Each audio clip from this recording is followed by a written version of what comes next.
변화산상의 변화산 사건의 의미를 알려주세요. 여러 묵상들이 있습니다. 나름 의미가 있어요. 영적 체험, 임재, 경험 등도 귀하지만 결국 예수만 보이더라. 예수님만 남는다. 그리고 산 위에 계속 머물러 있는 것이 아니라 산 아래로 이끄신다. 그곳에 여러 영혼들의 필요들이 있다. 산 아래로 가야만 한다. 여러 해석들과 적용들 모두 의미가 있고 귀하지만 이 사건을 통해 주님이 우리가 보기 원하시는 중요한 것이 뭔지 알고 싶습니다. 이 사건에 담긴, 이 일에 담긴 하나님 마음을 알기 원해요. 우리가 말씀을 자의적으로 우리 보고 싶은 대로 그 면만 강조해서 볼 수 없잖아요. 이 일의 의미도 충분히 알기 원합니다. 예수께서 이 세 제자들을 데리고 올라가서 하나님 영광을 보이신 이유는 예수님을 위해서, 물론 제자들을 위해서도 있지만 예수님을 위해서라는 느낌이 훨씬 강한 것 같습니다. 예수님은 삼위일체 하나님이시지만 그러나 인간의 몸으로 오셨기 때문에 40일 금식하실 때도 모든 고난을 직접 겪으셨고 하나님의 능력, 신의 능력으로 그것을 대충 지나가거나 피해가거나 그러지 않으셨습니다. 인간의 몸으로 오셨기 때문에 인간이 느낄 수 있는 모든 고통과 어려움을 느끼셨고 십자가에서 돌아가실 것을 아셨기 때문에 매일 날마다 마음이 힘드셨을 것입니다. 또 하나님 영광을 생각할 때, 하나님 구원을 생각할 때는 감격하시고 그것을 감당하리라 결심을 하셨겠지만 순간순간 마음이 괴로우셨을 것입니다. 자신이 누군지 제자들도 잘 알아주지 못하고 여러 기적을 행하셨음에도 여전히 두려워하고 여전히 믿음이 없는 제자들을 보면서 안타까워하셨습니다. 그런데 이 모세와 엘리야에게서 예수님께서 다시 예루살렘에서 돌아가실 것 다시금 듣게 하시고 예수님 감당하셔야 할 자신의 사명을 하나님께서 다시 한번 말씀하시고 깨닫게 하신 것입니다. 그리고 그를 따르는 제자들에게, 제자 세 사람, 정말 진심으로 예수님 사랑하고 따랐던 이들에게 예수님이 하나님 아들임을 말씀하시고 그분의 영광을 드러내십니다.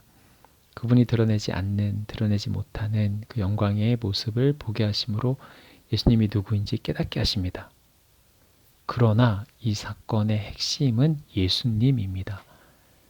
하나님의 모든 영광, 그러나 이것을 뒤로 하고 예수님이 감당하셔야 하는 현실의 조롱과 비난, 채찍질과 십자가, 그리고 그분이 감당하셔야 하는 하나님 나라의 사역, 치유와 회복, 말씀 선포, 오직 예수님 홀로 감당하셔야 되는 그 길을 보이신 것입니다. 이게 왜 예수님을 위한 일입니까? 인간으로 오신 예수. 예수님은 하나님의 아들입니다. 그러나 하나님이시지만 인간의 몸을 입고 이 땅에 오셨습니다. 그러므로 인간이 느끼는 모든 고통과 염려, 근심, 이 세상의 어려운 부분들을 다 느끼시고 우리 인간과 같이 그것을 느끼시는 분입니다. 그래서 예수님에게 십자가란 은혜와 영광과 기쁨이 아니라 물론 그것도 있지만 인간의 몸으로 감당해야 하는 무거운 십자가였고 고통의 십자가였습니다. 예수님에게 십자가의 길은 쉬운 길이 결코 아니었습니다. 피하고 싶은 길이었고 두려운 길이었습니다. 예수님을 따르던 제자들도 예수님의 그 십자가 길에 대해서 알지 못했습니다. 이해하지 못했습니다. 홀로 가야 하는 길이었습니다. 변화산에 세 제자와 함께 가셔서 하나님의 영광과 함께 하셨고 그 제자들에게 보이신 이 일은, 이 사건은 제자들에게도 놀라운 사건이었지만 예수님에게 위로가 되고 힘이 되고 격려가 되는 그러한 사건이었습니다. 하나님께서 제자들에게 말씀하십니다. 이는 나의 아들 곧 택함을 받은 자니 너희는 그의 말을 들으라. 하나님께서 제자들에게 명하십니다. 그리고 그들의 믿음의 근거가 되는 믿음의 선지자와 같은 모세와 엘리야를 만나게 하십니다. 그리고 그들을 통해서 예수님이 십자가에 돌아가실 것에 대한 그 이야기를 듣게 하십니다. 그들이 이해하지 못하였을지라도 그들은 그 당시에 그 말의 뜻을 이해하지 못했을 것입니다. 제자들은 잘 이해하지 못했지만 예수님께서는 다시 자신이 가야 할 길에 대해서 이 길이 영광의 길임을 기억하셨을 것입니다. 그리고 다시 한번 결단하셨을 것입니다. 두려운 길만이 아님을, 영광의 길임을, 이 하나님 나라 영광을 하나님 자녀가 되는 모든 사람들이 이것을 누릴 수 있고 누릴 수 있게 되기를 기대하셨을 것입니다.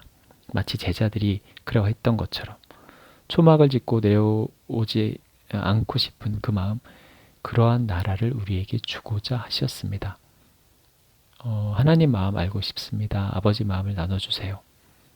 내 아들아, 나를 보라. 나를 보고 힘을 내라. 기억하라. 네가 갈 길이 얼마나 귀하고 영광된 자리인지 보라. 너의 죽음으로, 너의 십자가로 모든 영혼들이 나와 함께 기뻐하고 영광을 누리는 것을 기억하라. 이것이 너의 사명이며 너의 갈 길이다. 그리고 이것이 영광이다. 얼마나 크고 귀한 대가인지를 생각할 때 이 길을 두려워하지 마라. 능히 감당할 것이다. 내가 너와 함께 할 것이다. 또한 이 제자들이 너를 알고 따르기를 원한다. 이들이 지금은 잘 알지 못하나 장차 너의 뒤를 따라 나의 놀라운 영광의 자리에 함께할 자들이니 이들을 기억하고 잘 가르치라. 아들아, 아들아, 두려워 말라. 내가 너와 함께할 것이다. 너의 가는 길을 두려워하지 말라. 이것은 저주의 자리가 아니라 영광의 자리가 될 것이다. 너의 십자가 죽음을 통하여서 나의 영광과 함께할 것이고 이것을 기억하라.